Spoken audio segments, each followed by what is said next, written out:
होता है acute pelvic pain, ठीक है।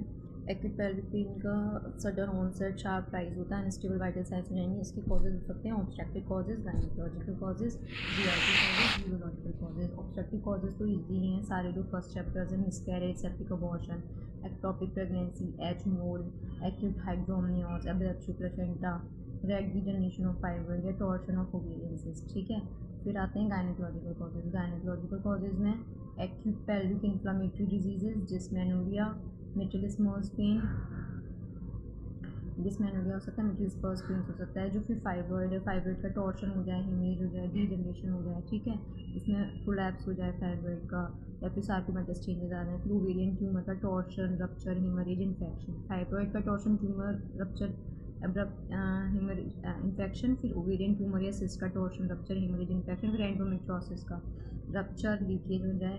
फिर OHSS, obstructed output tract, imperforate hymen, है ना, imperforate hymen, transverse vaginal septum, flare up of female genital tuberculosis, pyometra और ट्यूबोवेरियन एब्सेस। फिर GIT कॉजेज में कॉन्स्टिपेशन, गैस्ट्रेंटराइटिस और इन्फ्लेमेटरी बॉवल डिजीज में क्रॉन्स डिजीज, अल्सरेटिव कोलाइटिस और diverticulosis, irritable bowel syndrome, intestinal obstruction, ischaemia, pancreatitis, cholecystitis, pancreas, gall bladder, cholecystitis, appendix, helminthiasis, intestinal obstruction, सारा हो जाएगा। फिर यूरोलॉजिकल कॉजेज में acute lower urinary tract infection, pyelonephritis, renal ureteric, मतलब calculi हो जाएगा renal में, यूरेटर में, ब्लैडर में।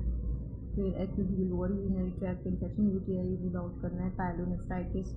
मिसलेनियस में peritonitis, hernia, rectus sheath haematoma, sickle cell crisis, herpes zoster, vasculitis, abnormal aortic aneurysm. तो इसमें तो हमें सबसे पहले हिस्ट्री टेकिंग करनी है, नेचर ऑफ पेन कैसा है, डल है, डिफ्यूज है, सीवियर है, शार्प है, कोई एग्रावेटिंग फैक्टर्स कौन से हैं उसके, ठीक है। जैसे एक्यूट अपेंडिसाइटिस में पेरिएम्बलिकल पेन, राइट ईयर को सर जाएगा, और इंटेस्टाइनल ऑब्स्ट्रक्शन में कॉलिक पेन होगा, एडहेशंस तो नहीं है, स्टूल इन्फेक्शन तो नहीं है, गैस्ट्रोएंटेराइटिस और इन्फ्लेमेटरी बॉवल डिजीज़ का, जैसे मिसकैरेज वगैरह में कॉलिक पेन हो सकता है। यूरेटर कैलकुलाई वगैरह होंगे तो उसमें सीवियर कॉलिक पेन होगा, है ना। फिर फिजिकल एग्जामिनेशन में तो बस उसका BP, पल्स, पूरा उसका फेशियल एक्सप्रेशन देखना है, टैकीकार्डिया, हाइपोटेंशन तो नहीं है, उसका हाई ग्रेड फीवर तो नहीं है, जैसे इन्फ्लेमेटरी कंडीशंस में अपेंडिसाइटिस वगैरह में हो सकता है।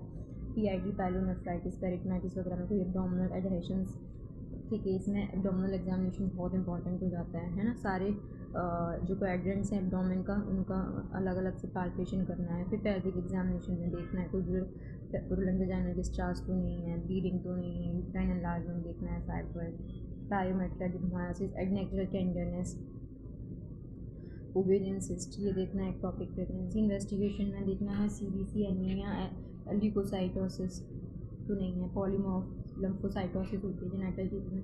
यूरिन एनालिसिस करनी है ना, urine analysis, albumin, sugar microscopy, UPT तो हमें पता ही है, सबसे पहले करना है। BTAC भी सारे स्वैब्स लेने हैं, cervical swab, vaginal swab, urethral swab. फिर stool culture for occult blood, GIT को रूल आउट करने के लिए। ओवासिस्ट में सजेस्ट एमीबियासिस, गिबियासिस, helminthiasis. USG whole abdomen, transvaginal whole abdomen, colour Doppler पे हमें पता चल जाएगा। ओवेरियन टॉर्शन या एक्टोपिक जेस्टेशन तो नहीं है, कोई IP डिवाइस के लिए हेमेटोमेट्रिस। फिर MRI में लियोमायोमेडिन, यूट्राइन नंबर पता चलेंगे। लेप्रोस्कोपी, फिर एंड में तो लेप्रोटमी है ही है जब बहुत ज़्यादा एक्यूट पेल्विक पेन है। फिर मैनेजमेंट में तो वही है, 2 बाई 4 कैनुलास, IV फ्लूइड। फिर पेन मैनेजमेंट, वो इंडिविजुअल, जैसे मिसकैरेज है तो इवैक्यूएट करो, लेप्रोस्कोपी बेटर उसके लिए। एक्टोपिक है तो उसको लेप्रोसाल्पिन इंजेक्ट करो, टॉर्शन वगैरह हुआ सिस्को तो उसको